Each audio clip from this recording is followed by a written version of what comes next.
Причины кашля у грудного ребенка. Прежде всего необходимо распознать характер кашля. Кашель у ребенка может быть мокрый, сухой, с температурой и без. По его интенсивности и звуку можно понять, кроется причина в заболевании или что-то мешает нормально функционировать дыхательным путям. Итак, самые распространенные причины появления кашля у грудного ребенка.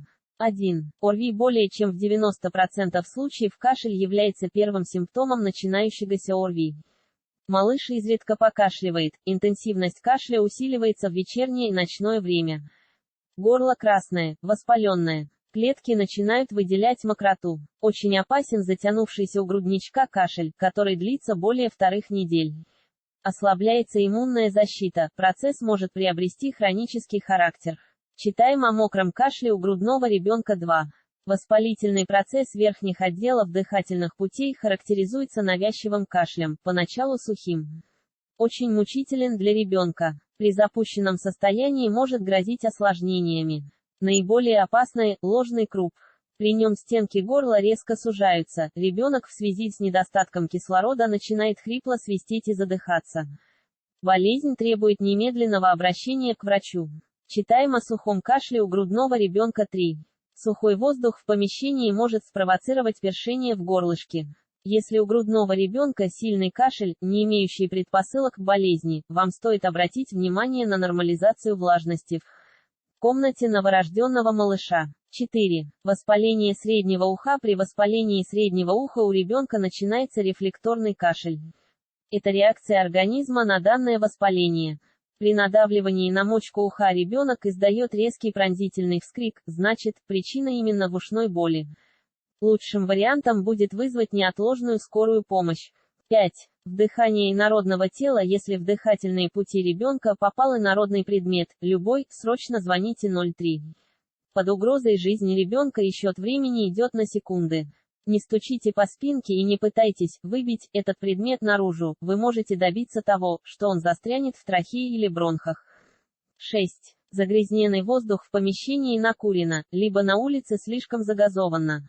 Не удивляйтесь, что ваш ребенок начнет безостановочно кашлять. Чем дольше вы будете в таких условиях, тем больше вредных веществ впитают в себя незрелые нежные легкие грудничка. Читаем о симптомах и лечении бронхита у грудных детей. Лечим кашель, что необходимо знать маме.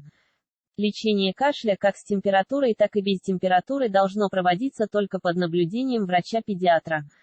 При первых симптомах нужно приступить к назначенной терапии. Но вот что может сделать мама для облегчения состояния ребенка: наблюдайте за оптимальным уровнем влажности в комнате. Если начался отопительный сезон и батареи своим теплом неизбежно сушат воздух, приобретите увлажнитель воздуха или сделайте его сами из подручных средств. В емкость можно набрать чистой воды и положить на батарею, вода испарится и влажность повысится. В крайнем случае можно раз в час орошать комнату водой из пульверизатора. Проветривайте жилье по меньшей мере дважды в день. Недостаток кислорода только усугубит состояние дыхательной системы вашего крохи. Делайте малышу легкий массаж спины. Он помогает отхождению мокроты и улучшению самочувствия ребенка. Чаще предлагайте ребенку пить, особенно если у младенца повышена температура тела. Чтобы избежать обезвоживания, пусть вода, чай, соки будут в доступности для ребенка. Старое народное средство от кашля для грудничков – растирание животным жиром. Делать процедуру лучше всего перед сном. Хорошенько разотрите тело малыша на спине и груди, укутайте и уложите спать. Утром ребенок почувствует себя гораздо лучше. Подробную статью «Как лечить кашель у грудного ребенка народными средствами». Не забывайте про прогулки.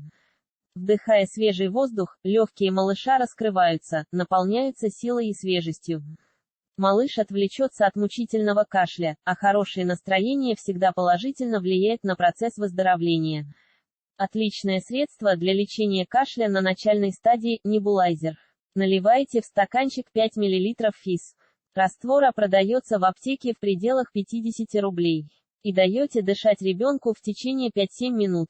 Слизистые оболочки увлажнятся, мокрота станет менее вязкой.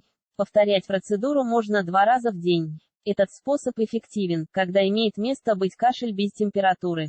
С С температурой шутки плохи. При кашле и температуре 38,5 скорее всего вас с малышом госпитализируют в больницу. Не бойтесь попасть туда, лучше не рисковать и быть под наблюдением специалистов. Главное – здоровье вашего ребенка, а временные неудобства можно и потерпеть. Лекарственные препараты против кашля помните, все медицинские препараты может назначить только врач. Данный обзор носит лишь информативный характер. При влажном кашле необходим препарат, помогающий вывести мокроту. Хорошо себя зарекомендовали следующие сиропы на травах: гиделик и ципроспан. Они мягко разжижают мокроту, имеют сладкий вкус, используются дважды в день.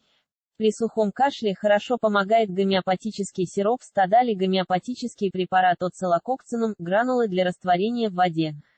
Гомеопатия не имеет противопоказаний, может использоваться в совокупности с основным лечением.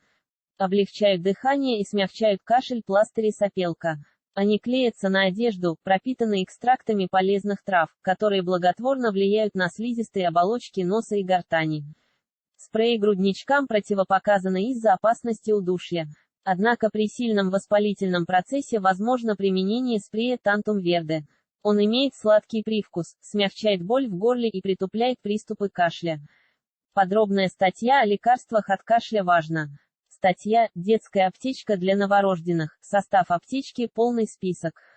Это должно быть в каждом доме. Видео.